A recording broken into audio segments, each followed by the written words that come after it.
আসিয়া একদিন কি যেন হাতের মধ্যে নিয়ে কাজ করে, হঠাৎ পড়ে গেছে। ফেরাউন পেছনে দাঁড়ানো, আসিয়া খেয়াল করে নাই। আসিয়া জিনিসটা উঠাইতে গিয়া বিসমিল্লাহ বলছে। ফেরাউন শুই নাই, মাথা গরম হয়ে গেল। ডাক দিয়া কয়, আসিয়া তুমি কার নাম বললা?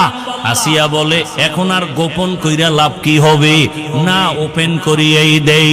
আসিয়া ডাক দিয়া কয়, ফেরাউন আমার মালিকের নাম আমি জবানে নিয়েছি। ফেরাউন বলে, মালিককে? মিশরের তো আমি খোদা। আসিয়া বলে, না, তোমারে যিনি বানাইছেন তিনি আমার মালিক। আমার মালিক একমাত্র আল্লাহ, তুমি ফেরাউন না। ফেরাউন বলে, সর্বনাশ, তুমি যদি আমাকে খোদা না বলো তো আমার খোদাগিরির ভ্যালু নাই। একবার হলেও বলো। আসিয়া বলে, এক বিন্দু না। ফেরাউন বলে, তুমি আমার